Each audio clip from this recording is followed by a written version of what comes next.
Now you guys may not recognize this system, but this was from a recent video that we did where we built a super cheap gaming PC. It was actually labeled as the cheapest gaming PC that you should be building right now. And after that video, it also featured in another video where we did a budget upgrade to it. We actually took this system from the AMD Radeon RX 480 to the RX 6600 just to see what kind of performance difference there was, and it was huge. But that video actually spurred a little bit of a debate in the comments. Half of you said that we should now upgrade the memory because this system was actually using pretty slow memory, and half of you said we should upgrade the CPU. So in today's video we're going to do both of those things and see which one was actually better. So to catch you guys up here, in this system we have an AMD Ryzen 5 2600X. We have 16 gigabytes of DDR4, but it is only running at 2133 megahertz. That is pretty slow RAM really for a Ryzen processor. We know they actually like faster RAM, so that of course would make a better upgrade. We also are running the AMD Radeon RX 6600, although that was an upgrade afterwards.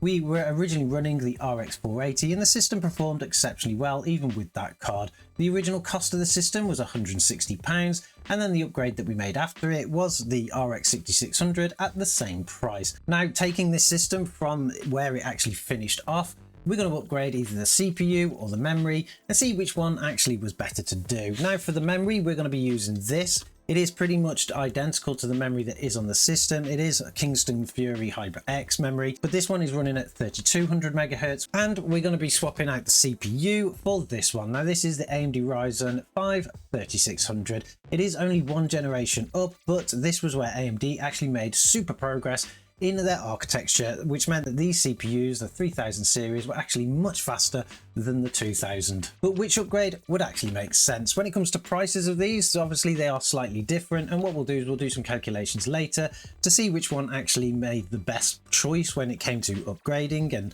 the additional performance it would bring. For the Ryzen 3600, you will pay around £50 to £60 for these. We're going to label it as £60 just to cover everything. And then for the Kingston RAM, you can pretty much pick this up for £30 to £40 pretty much from anywhere. So I think we're going to actually stick with the £40 because that will actually again cover it. So will a £60 CPU upgrade beat a £40 RAM upgrade? Let's find out. Now, of course, before we actually change anything, we need to test the system as it currently is. This system performed exceptionally well with the RX 6600, but the game that we're actually testing today has a built-in benchmark. I thought that was actually fairer for the comparison between the parts, and that game is of course Shadow of the Tomb Raider. Now, I've already run the test on this system so far, and we got around an average of 104 frames per second. That was running in a 1080p with a high preset, which we will maintain and stick to for all the other testing. Now, the first upgrade that we're actually going to make is the RAM, just because it's slightly the easiest, and then we'll jot down the results that we get from that one, and we'll then compare it to the CPU later. So I just need to shut this system down, swap the RAM over, make sure that it's running at 3200 megahertz, and run the test again.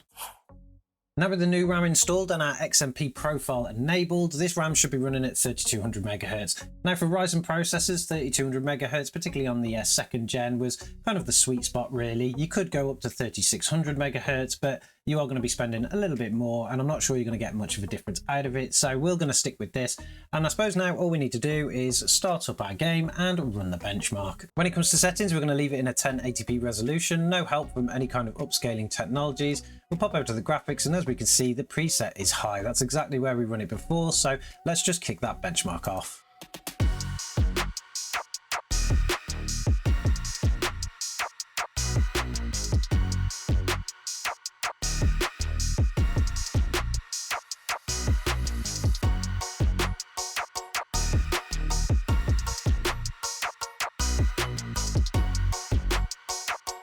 Now, with the new memory, we increased our FPS, but only by about 5 FPS. We got an average of 109 frames per second. So let's switch over the CPU, put the old memory back in it, and see what that one actually achieves. Now, with the new CPU installed into this board, you just have to remember, if you're doing an upgrade like this, to make sure that your board's BIOS does actually support that new CPU. In our case, this board was actually already pre-updated, so we could actually get away with putting a 3000 chip in there. But for many of you out there, you may have to update the BIOS first with your old processor so that the new one will actually work. But everything is working fine, and we are in Windows. If we just pop over to our task manager here, we'll be able to see that our CPU is in fact the AMD Ryzen 5 3600. And under our memory, we've got our old memory back in now of 2133. Going back into our options, going to our display settings, because that's where you run the benchmark from, we can see that we're still in a 1080p resolution, no help from nothing else. And if we pop over to graphics, we are still running in a high preset. So let's run the benchmark.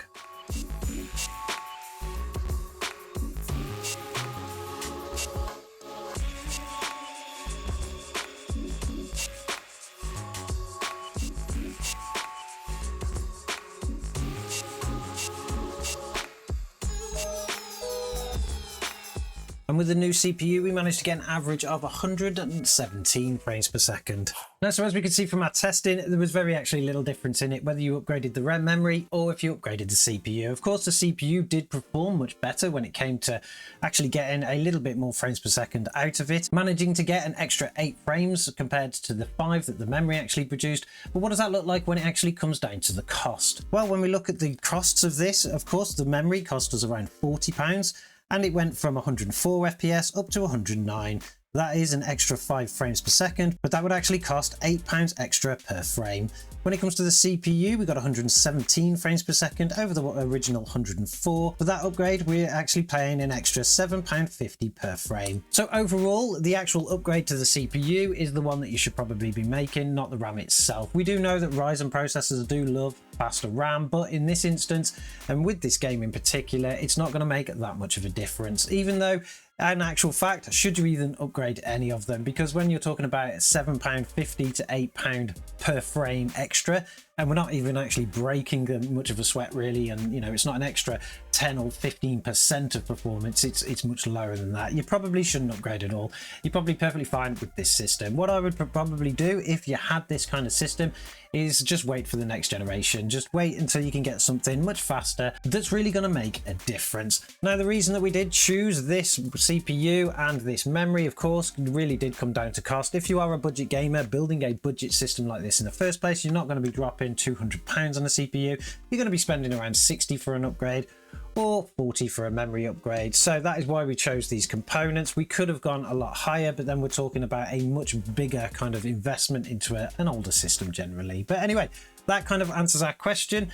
The CPU is the better option if you were to upgrade, but in my opinion, you shouldn't upgrade either of them. There's not a big enough difference in it to actually make it worth it. I hope this answers many of the questions you guys have, particularly when it comes to upgrading older platforms like this. We do this for the science and just to experiment really to see what is actually happening. Don't forget to subscribe to the channel if you like this kind of content and you want to see us do more experiments going forward. And I'm sure as always, we'll catch you guys in the next one.